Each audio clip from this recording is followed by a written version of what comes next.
मतलब जो इंसान जैसा कर्म करता है वैसे उसके चेहरे पर वो आभा, वो तस्वीर यूं की यूं उभर जाती है। ये चेहरा इंसान के हृदय के इंडेक्स है, उसके चेहरे की बातें बता देता है कि ये क्या सोचता है, ये कैसा इंसान है। आप सभी को प्यार भरी राधा स्वामी जी। देखिए, जो आज का सत्संग का विषय है उसे महाराज ने बताया कि नाम के बिना भक्ति नहीं हो सकती, गुरु के बिना भक्ति नहीं हो सकती। और जो व्यक्ति भक्ति करना चाहता है उसको नाम का स्मरण करना पड़ेगा, उसको ध्यान करना पड़ेगा और गुरु के कई वचनों पर चलना पड़ेगा। और साथ ही सतगुरु महाराज ने बताया कि अगर आपके घर में मनमुटाव है, लड़ाई झगड़े हैं, तो उन मनमुटाव दूर करने के लिए, हमें प्यार प्रेम बनाने के लिए हमें गुरु की बातों को मानना पड़ेगा। गुरु में वो सब बातें बताता है जिन पर चलकर हम अपने जीवन को सार्थक बना सकते हैं, अपने परिवार में सुख शांति लेकर आ सकते हैं और अपने परिवार से जो मनमुटाव है उसको दूर कर सकते हैं। और साथ ही गुरु महाराज ने बताया कि व्यक्ति के जीवन का कर्तव्य क्या है और कैसे वह भजन कर सकता है, कैसे नाम का स्मरण कर सकता है और कैसे अपने जीवन को पाक साफ पवित्र बना सकता है। तो चलिए आपका कीमती समय सत्संग को शुरू करते हैं। कृपया सत्संग को पूरा सुनकर पुण्य भागीदार अवश्य बनिए। जो जो नाम की कमाई करते चले जाओगे त्यों त्यों आपके अंदर शीलता, सब्र, संतोष आता चला जाएगा, चेहरे का रंग रूप बदलना शुरू हो जाएगा। आप ये देख लेना, बुरा ना मानना मेरी बात कर, अगर बुरी लगे तो मैं माफ़ी पहले मांग लेता हूँ। लोहे का काम करने वाले का रंग काला हो जाता है, सोने का काम करने वाला रंग पीला हो जाता है, होता है कि नहीं? और खेती में काम करने वाला किसानों का रंग काला हो जाता है धूप में। जैसा जो काम करता है उसका असर उस पर यूं का। और कोई कसाई या बूचड़ है जो रोजाना मुर्गे बकरे मारता है, उनमें वो खुशबू हो जाती है। गांव में जाएंगे तो कुत्ते उसको भौंकना शुरू कर देंगे, उसमें बदबू आती है उन चीज़ों की। कसाई का चेहरा अलग से होगा, देखोगे नफरत सी आएगी। चेहरा देख के पहचान कर लोगे कि ये तो ऐसा लगता है, किसी को ये राक्षस जैसा लगे। और किसी का शील स्वभाव होगा, देखो देखो कितना ये शील स्वभाव, लगता नहीं है ये ऐसा होगा। मतलब जो इंसान जैसा कर्म करता है वैसे उसके चेहरे पर वो आभा, वो तस्वीर यूं की यूं उभर जाती है। ये चेहरा इंसान के हृदय के इंडेक्स है, उसके चेहरे की बातें बता देता है कि ये क्या सोचता है, ये कैसा इंसान है। इसलिए हमें जो चोला मिला है ठाठ से जियो, बड़ा सुंदर है। क्या कमी है आपके शरीर में? शिकायत रोजाना करते हो, शिकायत करने का मौका देते हो, आप बिना ज़रूरत का खाते हो, बेटेम के सोते हो, उठने के समय सोते रहते हो, समय पर कोई काम करते नहीं हो। जो इंसान समय पर खाता है, समय पर सोता है, समय पर उठता है, समय पर टाइम अपना पाबंदी है, टाइम के विरुद्ध काम करोगे वो प्रकृति है, प्रकृति के विरुद्ध काम करके कोई सुखी नहीं रह सकता। प्रकृति के साथ कदम से कदम मिला के चलोगे, सुखी रहोगे। इंसान ने अपने स्वार्थ के लिए जमीन में खोद खाद कर दी, वातावरण को तब्दील कर दिया, प्रकृति भी बदला लेगी। पेड़ों को काट दिया, गर्मी होने लगी, बरसात कम होनी शुरू होगी। जंगली जानवरों को मार दिया, उनको छिपने रहने की जगह नहीं है। पुराने जमाने में पक्षी जो चिड़िया वगैरह होती थी आज नहीं है, वो कहाँ गई? इंसान ने उनको अपने स्वार्थ के लिए खत्म कर दिया है। इसलिए किसी के साथ ऐसा बर्ताव ना करो कि जिसके कारण हमें उसके बदले में बुरा मिले।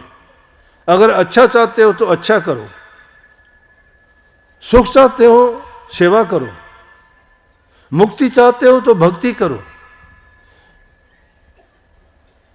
और जीवन में सुख चाहते हो तो नेक कर्म करते जाओ, तुम्हें सुख मिलेगा। शांति से जीवन कुछ भी ना करोगे। कही है, रे मन भला ना कर सके, बुरे पंथ मत जा, अमृत फल चाखा नहीं तो विष फल खाए खा। अरे मन तो अच्छा नहीं कर सकता तो बुरा ना कर, क्योंकि अगर तो अमृत फल चाखने का तेरी तक क्षमता नहीं है तो तुम विष फल भी क्यों खाता है, जहर भी क्यों खाता है। संतों का सत्संग बना, सुन सत्संग करो रे, जो सत्संग ना ही बने तो संग करो हरि नाम जपो रे, जो तुम हरि नाम ना जप सको तो किसी का बुरा ना करो रे, जब बुरा करने से ना बचो तो उससे तो मर जान भलो रे। जब कुछ भी नहीं कर सकते तो क्यों जीतते हो, फिर मर जाना अच्छा है उससे। तो ये जीवन भार बना लिया हमने पृथ्वी पर भार मत बनो। दुनिया में आए हो तो कुछ करके जाओ, नहीं तो 10 दिन के बाद कोई नाम लेने वाला नहीं होगा आपका। 10 दिन बैठेंगे, थोड़े दिन याद करें, कोई याद नहीं करता। अच्छे और नेक कर्म करके जाओ, तुम्हारा कर्म तुम्हें जिंदा रखेगा, अमर बना देगा। कहेंगे ये काम उसने किया था। आज क्यों मीराबाई का, क्यों सेजोबाई का, क्यों कबीर, दादू, पलटू, नानक साहब के नाम आज भी लिए जाते हैं? कितने साल हो गए उनको गुजरे हुए, उन्होंने महान काम किए थे। उनके महान और पूज्य काम जो थे, प्रभु की भक्ति की थी सबसे मुख्य काम। वैसे तो उनके पास खाने के लिए रोटियां तक नहीं थी, लेकिन बेपरवाह होके उन्हें प्रभु के नाम में जो रस पाया वो जगत के सुखों में नहीं मिला। मेहनत से अपना कमा के खाओ, अपना काम किया करो, किसी की दूसरी की चीज पर नियत ना रखो। अगर दूसरे की चीज पर नियत रखोगे तो तुम्हें बदले में उसका चुकाना ही पड़ेगा। अच्छा करोगे, अच्छा फल मिलेगा आपको, कोई बदलने वाला नहीं है। तो जीवन बड़ा पवित्र है। ये एक संकल्प लेके जाइए आप लोग, बच्चों को अच्छी शिक्षा दो। आज युवा पीढ़ी जिस रास्ते पे चल रही है, उस रास्ते पे अगर गई तो ऐसी हालत हो जाएगी कि इंसान पशु तुल्य बन जाएगा। कुछ बच्चों को अब भी हम देखते हैं, कई बार ऐसे बच्चों से टकराव होता है, उनके मुंह फटे हुए होते हैं, खून खून होते हैं, कोई शराब के नशे में, कोई इंजेक्शन लगाते हैं, कोई सुल्फा, भांग, अफीम, चरस, पता नहीं क्या क्या नशे करते हैं वो। जवानी के टाइम में भी उनके चेहरे देखने में ऐसे लगते हैं जैसे वो 80 साल के बूढ़े बुजुर्ग हों। घर बर्बाद, धन बर्बाद, शरीर बर्बाद, बेइज्जती, वो कौन का नाम रोशन करेंगे क्या? अरे जीवन अपना बर्बाद करते हैं, बदनामी परिवार की करते हैं, और फिर उनको क्या इनाम मिलेगा इसका? जीवन इंसान का मिला है, लेकिन कमी है हमारी है, उसे माँ बाप की कमी है, बच्चों की कमी नहीं है। हमने उनको जरूरत से ज़्यादा छूट दे दी है, हमने उन पर नज़र नहीं रखी हमारा बच्चा क्या करता है। हमें पता लगते हुए भी कि इसने बुरा काम किया, हम उसका साथ दे देते हैं। दूसरा आदमी हमें आके उसकी कमी बताता है, हम उस आदमी से झगड़ा करते हैं, बच्चे की कमी दबाने की कोशिश करते हैं। दाबा खराबा करता है, दबाया ना करो, उजागर किया करो। अगर तुम पक्षपात करोगे तो वही बात बनेगी। ये हाथ इंसान का उसको आशीर्वाद देने के लिए उठता है, लेकिन ये पहले उसके लिए, इस गाल के लिए उठा होता तो वो खराबी नहीं करता। एक छोटा बच्चा जाता है, किसी की चीज उठा के लेके आता है और तुम्हें बताता है, तुम कहते हो रख दे इसको, पता लग गया तुमने चोरी करके लाया। उसने सच बताई है, लेकिन तुमने उसको ये नहीं कहा कि गलत बात है, ऐसा नहीं करना चाहिए, उसको वापस दे के आओ। और नहीं तो एक चाटा लगाओ जो जिंदगी भर उसको याद रहे कि मैंने एक कलम चोरने पे मुझे थप्पड़ मिला था। समझिए, उसको वो थप्पड़ ना मारना पड़े, वो थप्पड़ आशीर्वाद का सिर पे मिलना चाहिए, नेक काम करने पे, कि शाबाश बेटा तुमने नेक काम किया।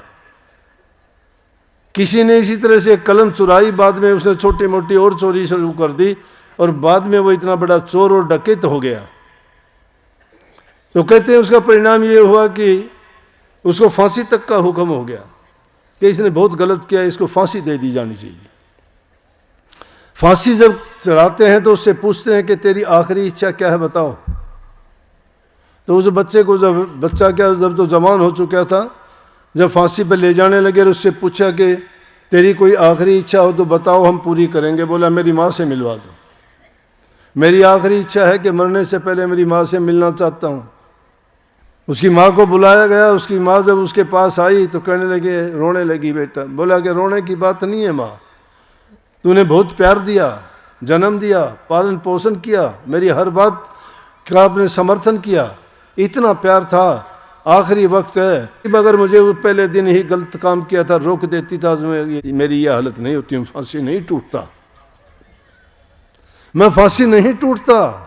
इसकी जबान ने मुझे शाबाशी दी थी, और ये जबान उसी दिन मुझे कह देती कि निकम्मे आदमी, गलत काम किया है, ऐसा कभी नहीं करना। वो शिक्षा नहीं दी। इसलिए प्रेमियों, बच्चों पर ध्यान रखो। हमारी सबसे बड़ी संपत्ति दौलत वही है। उसके लिए देखो तुम कितने कितने कष्ट उठाते हो अपनी संतान औलाद के लिए। झूठ कपट बेईमानी भी कर जाते हो, लेकिन उसको अगर यूं बर्बाद करोगे तो क्या मिलेगा? फिर शिकायत करते फिरते हो। अरे माँ बाप की संतान अपने माँ बाप का नाम रोशन करती है, लेकिन आज तो नाम रोशन का मिट्टी में मिलाते हैं। मिट्टी में कौन मिलाता है? दूसरा कोई नहीं, हम खुद मिलवाते हैं। बच्चों को अच्छे कपड़े दो, खाने के लिए अच्छा भोजन दो, पढ़ाने के लिए अच्छी शिक्षा दो, जरूरत के लिए उनकी जरूरत पूरी करो। मैं क्या करता हूँ, इच्छा पूरी ना करो उनकी। इच्छा तो पता नहीं कौन क्या कर लेगा। इच्छा पे कहेगा फ़ोन दे दे, इच्छा पे कहेगा मोटरसाइकिल दे दे, इच्छा पे कहेगा मुझे ये कपड़े चाहिए, इच्छा पे कहेगा मुझे ऐसा खाना चाहिए। देखते हैं आजकल बाजार का खाते हैं बच्चे, पूछते हैं तो कहते मानते ही नहीं। अरे बच्चे मानते नहीं, तेरा बच्चा है कि और किसी का है? क्यों नहीं मानता? छोड़, अगर आज नहीं मानता तो कर को भी ये नहीं मानेगा। इसलिए जो दुख आगे जाके भोगना आज ही भोग ले, आज ही कर दे फैसला, जा भाई। कहते हैं कोई आदमी बचाने वाले को तो बचाएंगे। अरे तुम बीमार होते हो, दवाई लेते हो कि नहीं लेते? बुखार होता है, दवाई लेते हो ना? रोटी रोजाना खाते हो कि नहीं खाते? क्योंकि जिंदा रहो। पानी पीते हो कि नहीं? ताकि जिंदा रहो। इसलिए जिंदा रहने के लिए तो लाख कोशिश करते हो। शरीर को सर्दी से बचाते हो, गर्मी से बचाते हो, खाना देते हो, पानी देते हो, रोग बीमारी में दवाई भी देते हो। देते कि नहीं देते? लेकिन एक मरने वाला कहता मैं तो मरूंगा, कौन रोकेगा उसको? आज बचा देगा, कल मरेगा। मरना तो उसकी मर्जी है, कहीं भी मर जाएगा जाके। क्या ये हम खुद उसको कहते हैं, डरते हुए हाथ जोड़ते हैं, ना बेटा ना ना, ठीक है कोई बात नहीं, कर दिया तो कर दिया। अरे कर दिया तो कर दिया, क्यों? गलत काम है। उसको अभी से रोको, अच्छी शिक्षा दो। इसलिए दोषी बच्चा नहीं है, वो तो अज्ञानी है, उसको पता नहीं है। छोटा बच्चा है, बोलना नहीं जानता, आग पकड़ने को जाता है, पकड़ने देते हो क्या? जब रोक देते हो कि ना हाथ जड़ जाएगा। बड़ा होने पे ये क्यों नहीं कहते कि तेरा जीवन बर्बाद हो जाएगा, ना करिए काम। इसलिए अच्छी शिक्षा दे के अपने बच्चों को अच्छी तालीम दो। उस दौलत को तुम बचाओ, उनके लिए धन इकट्ठा ना करो, उनके लिए मारा मारी करके अच्छे महल ना बनाओ, उसको पंगु ना बनाओ, उसको सेल्फ डिपेंडेंट बनाओ, खुद पर उसको आधारित बनाओ कि खुद करना सीखे, वो अपना जीवन जीना सीखे। उसको पंगु बना के छोड़ देते हो कि ले तेरे लिए मकान भी बना दिया, तेरी शादी भी कर दी, तेरे लिए इतना धन भी जोड़ दिया, पूरी जिंदगी खाना ऐश आराम से। फिर वो क्या करेगा?